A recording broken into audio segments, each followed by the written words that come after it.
नवरात्रोत्सव पुष्प चौथे समर्पिता कान्होपात्रा मामही पार्थ व्यापाश्रित्य येपी शिवा पापयोनया स्त्रियो वेश्या तथा शूद्रा तेपी यांती परांगतीम. भगवान श्रीकृष्णांनी गीतेत म्हटल्याप्रमाणे भगवंताची निस्सीम भक्ती करणारे पापयोनीतील शूद्र लोक सुद्धा माझ्या परमपदाला पोहोचतात. आणि याचं उदाहरण म्हणजे संत कान्होपात्रा यांचं जीवनचरित्र. एखाद्या सिनेमा नाटकाचा विषय व्हावा असे नाट्यमयतेने भरलेलं तिचं जीवन. 1468च्या सुमारास पंढरपूर जवळील मंगळवेढ्याला राहणाऱ्या श्यामा नायकिनीच्या पोटी जन्माला आलेली ही मुलगी. अर्थातच वडिलांच्या मायेचं आधार छत्र नाही, पण लावण्य संपन्न या लेकीला आईचं मात्र उदंड प्रेम व कौतुक लाभलं. आईची ती लाडकी कान्हाई होती. तिच्या नावातील पात्रा हा शब्द गणिका या अर्थाने वापरलेला आहे, कारण यादवकालीन मराठी भाषेत पात्रा हे व्यवसायदर्शक विशेषण गणिका या अर्थाने वापरलं जात असे. तिच्या लावण्याचं वर्णन करताना भक्तिविजय ग्रंथात महिपती म्हणतात, तिचे लावण्य पाहता जाणं देवांगना होतील लज्जायमान, मृत्यूलोकी तिज समान नाही विधीने नरमिली.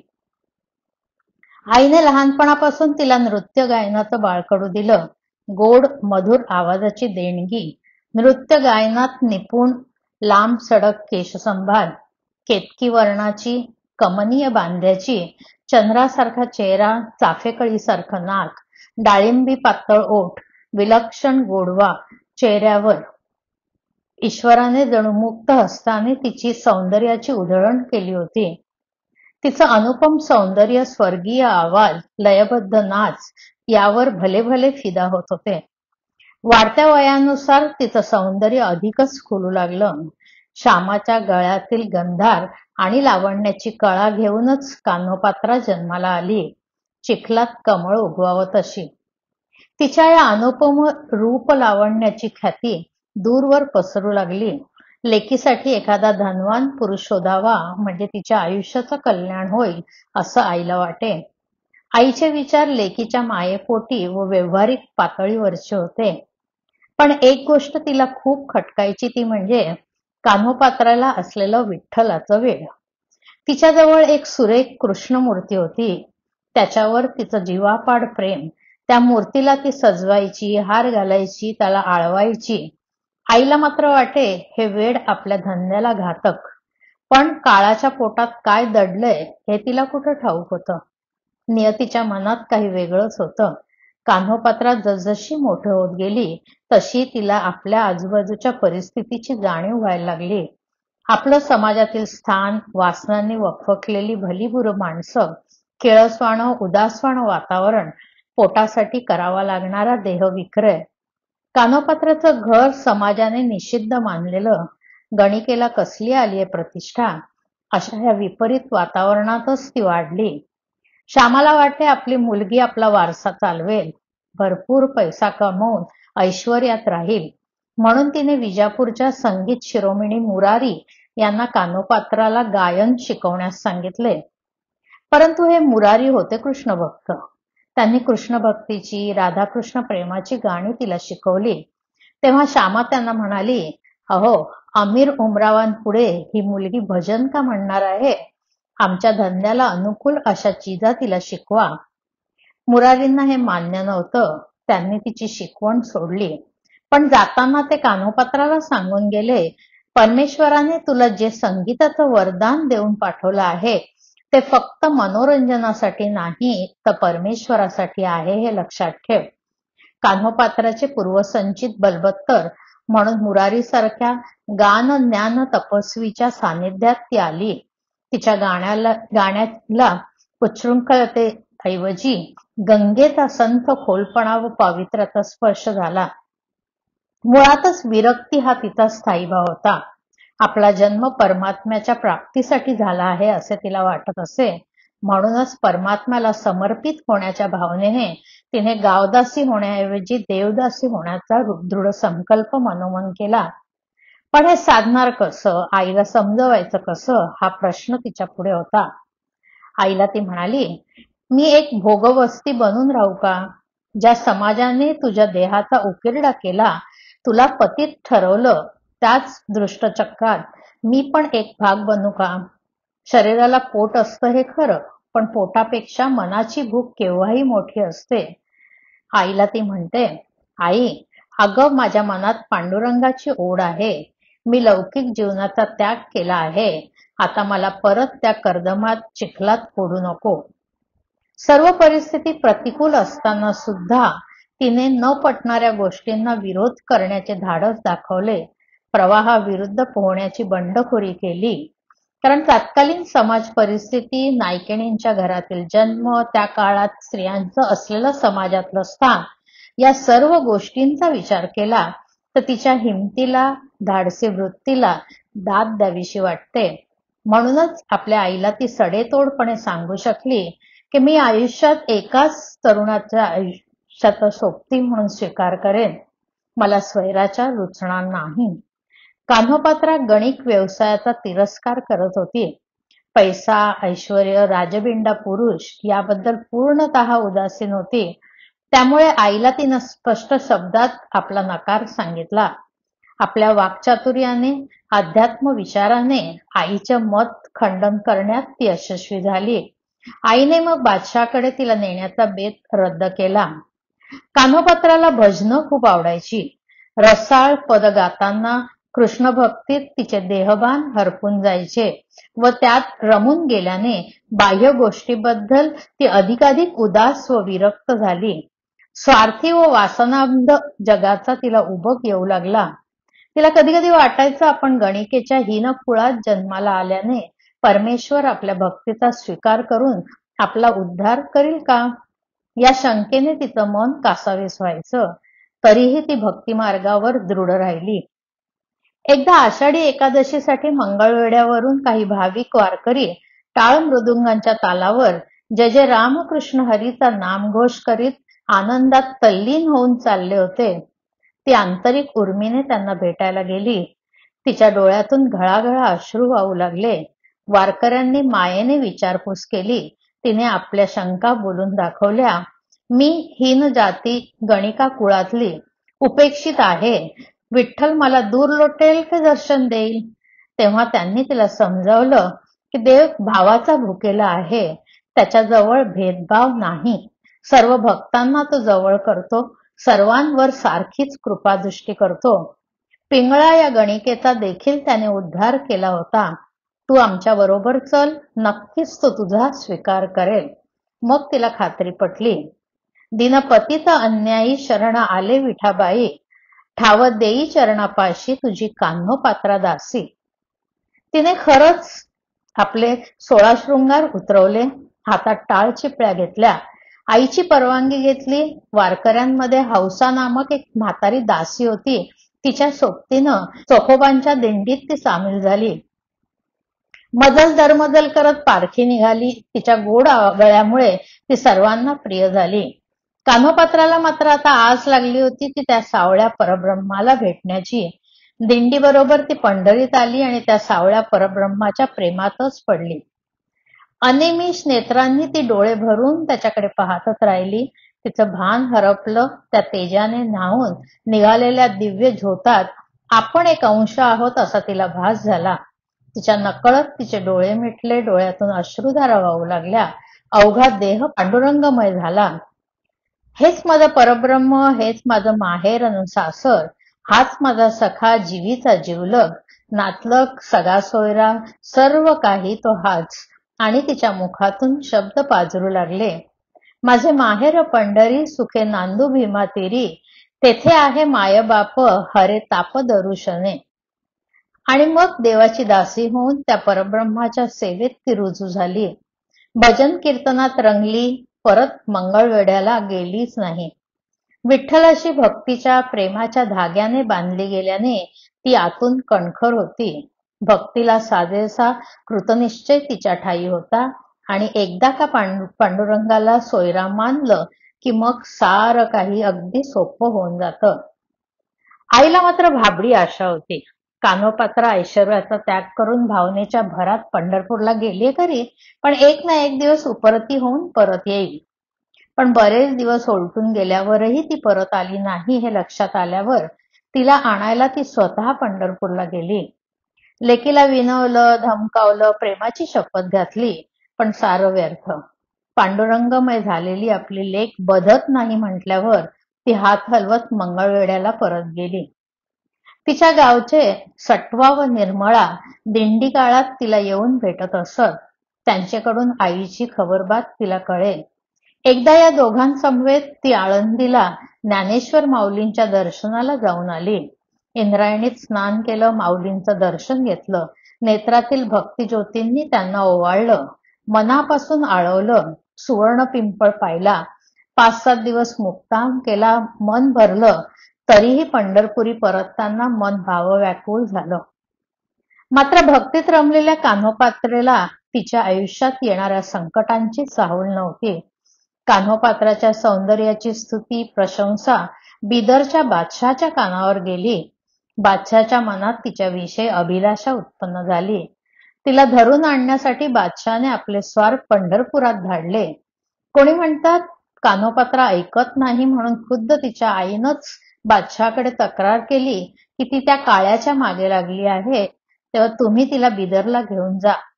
खरं खोटं तर पांडुरंगच जाणे, पण आता मात्र कान्होपात्राची सत्व परीक्षा होती. कान्होपात्रा नेहमीप्रमाणे महाद्वारात भजन कीर्तनात दंगली होती. प्रमुख स्वार जवळ आला आणि त्याने तिला बादशहाचा हुकूम सांगितला. तू बऱ्या बोलानं आलीस तर ठीक, नाही तर तुला कैद करून आणण्यास सांगितलं आहे. हे ऐकून कान्हाई तर क्षणभर सुन्न झाली. तिच्यावर जणू वज्राघात झाला, पण मनोमनी तिनं अनन्य भावाने विठ्ठलाची करुणा वाकायला सुरुवात केली. मनाशी काहीतरी निश्चय केला, अंगातलं सारं बळ एकवटून ती आल्या प्रसंगाला तोंड द्यायला सिद्ध झाली. विनम्रपणे स्वराला म्हणाली, तुम्ही इथंच थांबा, विठ्ठलाचं दर्शन घेऊन आणि त्याचा निरोप घेऊन मी येतेच. शेवटी शिपाई हुकुमाचे ताबेदार असले तरी ती देखील माणसंच होतीच. त्यांनी तिला काहीही दगाफटका न करण्याच्या अटीवर पांडुरंग भेटीची परवानगी दिली. कान्होपात्राने घाटावर जाऊन चंद्रभागेचं दर्शन घेतलं, तीर्थप्राशन केलं, गरुड खांबाला मिठी मारून सोळखांबीतून निघाली. विठुरायाचे शेजघर डोळा भरून पाहिलं आणि विठुरायाच्या गाभाऱ्यात शिरली. आणि एक अघटित घडलं. तिच्या पाठोपाठ दरवाजा आपोआप बंद झाला. ती पांडुरंगाच्या पायावर पडली, त्याचे चरण घट्ट धरून आर्ततेने त्याला म्हणाली, देवा पांडुरंगा, अरे माझा देह मी तुला कधीच अर्पण केला आहे. काया वाचा मने मी तुझी झाले आहे. तुला मी मनानं वरलं आहे. हे दुर्जन जर मला स्पर्श करतील, तुझ्या समोरून जबरदस्तीने धरून नेतील, तर सारे तुला बोल लावतील. तुझ्या नावाला कलंक लागेल. मला तारणं आता केवळ तुझ्याच हातात आहे. तुझ्यात मला सामावून घे. तुझ्या स्वस्वरूपी मला विलीन होऊन दे. पांडुरंगा, माझ्यावर दया कर. या दुष्टांपासून माझं रक्षण कर. इकडे सारे भक्तगण गोंधळले, तर्कवितर्क सुरू झाले. दरवाजा अचानक बंद कसा झाला? ही गटमोगरी गाभाऱ्यात गेली तेव्हाच माझ्या मनात पाल चुकली. काय तर म्हणे पांडुरंग गणिकेचा उद्धार करणार. ही गावभवानी काय करेल काहीही सांगता येत नाही. तिला वाटतं आपण सौंदर्याच्या जोरावर पांडुरंगाला भुलवू, म्हणूनच गाभाऱ्यात गेल्या गेल्या तिनं दार लावून घेतलं. 1 ना 2 लोक तोंडाला येईल ते बोलतच होते. शिपाई देखील हवालदिल झाले. तेवढ्यात गाभाऱ्यातून हृदय पिळवटून टाकणारा कोमल सुरेल आर्त स्वर कानी आला. स्वर कुठला? करुण आळवणीच. प्राणपणाने पांडुरंगाचा धावा कान्होपात्रा करत होती. नको देवराया अंत आता पाहू, प्राण हा सर्वथा जाऊ पाहे. हरिणीचे पाडसो व्याघ्रे धरी येले, मज लागी जाहले तैसे देवा. तुझा विण ठाव न दिसे त्रिभुवनी, धावे हो जननी विठाबाई. मोकलुनी आस जाहले उदास, घेई कान्होपात्रेस हृदयात. कान्होपात्रा देवाला मुसमुसत म्हणत होती, पांडुरंगा, का माझा अंत पाहतोस? बाहेर यमदूत मला न्यायला तिष्ठत उभे आहेत. दामाजीच्या रक्षणासाठी तू महार झाला, द्रौपदीला वस्त्रे पुरवलीस, खऱ्या भक्तासाठी तू धावून येतोस, मग माझ्यावरच का माया पातळ करतो आहेस? मी देह विसर्जनाचा निर्णय घेतला आहे. ही कुडी सोडायला आत्मा अधीर झाला आहे. तू का उशीर करतो आहेस? तुला माझी करुणा येत नाही का? माझे पंचप्राण पांडुरंगा आपल्या हृदयात मिसळ. माझ्या देहाची विटंबना होऊ देऊ नकोस. आवाज थांबला. बराच वेळ झाला. दारही उघडलं नाही. पुजाऱ्याकडून शिपायांनी दार उघडून घेतले आणि पाहतात तो काय, कान्होपात्रेच्या आर्त हाकेला पांडुरंगाने ओ दिली होती. तिचा आत्मा केव्हाच पांडुरंग चरणी विलीन झाला होता. मागे उरले होते ते तिचं निष्प्राण कलेवर. पांडुरंगाने भक्ताची आणि तिच्या भक्तीची लाज राखली होती. आत्मा परमात्म्याचे एक अपूर्व मिलन झाले. कान्होपात्रेचे कलेवर मंदिराच्या दक्षिण भागात पुरले. जिथे तिने चिरविश्रांती घेतली तेथे एक रोप उगवले. तोच हा तरटीचा वृक्ष. आजही तो दक्षिण दाराजवळ कान्होपात्रेच्या समर्पणाची साक्ष देत पंढरपूरच्या देवळात आहे. लोक भक्तिभावानं त्या वृक्षाचं दर्शन घेतात. जिवंतपणी कान्होपात्रेला न्याय मिळाला नाही, मात्र आपल्या अभूतपूर्व मरणाने ती अमर झाली. कान्होपात्रेचे अभंग संख्येने कमी असले तरी त्यात वेगळेपणा आहे. ते सहज, सुबोध आणि भावोत्कट आहेत. भगवंत भेटीचा ध्यास, परमार्थिक ओढ त्यात दिसून येते. पतित तू पावना म्हणविसी नारायणा, अगा वैकुंठीच्या राया, अगा विठ्ठल सखया, अगा पुंडलिक वरदा, अगा विष्णू तू गोविंदा, अगा रुक्माईच्या कांता, कान्होपात्रा राखी आता. नाद सौंदर्य, नाद माधुर्य, भाषा सौंदर्य लाभलेल्या या अभंगातून द्रौपदीच्या धाव्यांची आठवण येते. माझ्या जीवीचे जीवन तो विठ्ठल निधान, अशी आपुलकी तिच्या अभंगात आढळते. जीवीचे जीवलग माझे कृष्णाई कान्हाई, मी तो आहे यतीन नकळे काही आचरण, कृष्णस्य कृपा पात्रा, म्हणून ती कान्होपात्रा. चार चौघींसारखं सामान्य जीवन कधीच वाट्याला न आलेली, तरीही आपल्या कार्यकर्तृत्वाने लोकविलक्षण आयुष्य जगून तितक्याच विलक्षण पद्धतीने पांडुरंग चरणी विलीन झालेली ही वारकरी संप्रदायातील साक्षात तेजशलाका, भक्तियोगिनी, ज्ञानयोगिनी होय. कोणी गुरु नाही, काही परंपरा नाही, भक्तीचं वातावरणही नाही. केवळ आपल्या सच्च्या भक्तीने, निष्ठेच्या बळावर तिने आत्मोद्धार करून घेतला. म्हणूनच ती अद्वितीय ठरते. सद्गुरु कृपेशिवाय केवळ आपल्या निर्मळ भक्तिभावाने संतपदी आरूढ झालेल्या कान्होपात्रेस त्रिवार वंदन, त्रिवार वंदन. धन्य धन्य कान्होपात्रा, सफल सुफल जीवन यात्रा. या देवी सर्वभूतेषु ज्ञानरूपेण संस्थिता. नमः तस्यै, नमः तस्यै, नमः तस्यै, नमो नमः.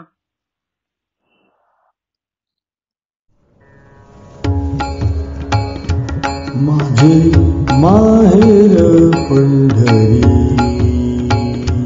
माझे माहेर पंढरी, सुखी नांदुभी माती, सुखी नांदुभी माती. माझे माहेर पंढरी, माझे माहेर पंढरी, सुखी नांदुभी माती, सुखी नांदुभी माती, सुखी नांदुभी माती. येथे आहे माय बाप, येथे आहे माय बाप, हरिताप दरुशने, हरिताप दरुशने. निवारिली तळमळ चिंता, निवारिली तळमळ चिंता गेली व्यथा अंतरीची, गेली व्यथा अंतरीची. माझे माहेर पंढरी, माझे माहेर पंढरी. सुखी नांदुभी मातेरी, सुखी नांदुभी मातेरी. कैशी विटेवरी शोभली, कैशी विटेवरी शोभली. पाहुन कानो पात्रा घाली, पाहुन कानो पात्रा घाली. कैशी विटेवरी शोभली, कैशी विटेवरी शोभली. पाहुनी कान्हो पात्रा घाली, पाहुनी कान्हो पात्रा घाली.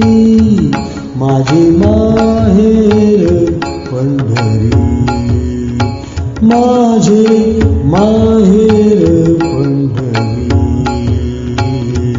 सुखी नांदुभी मातेरी, सुखी नांदुभी मातेरी. सुखी नांदुभी मातेरी. माझे माहेर पंढरी, माझे माहेर पंढरी. सुखी नांदुभी मातेरी, सुखी नांदुभी मातेरी. सुखी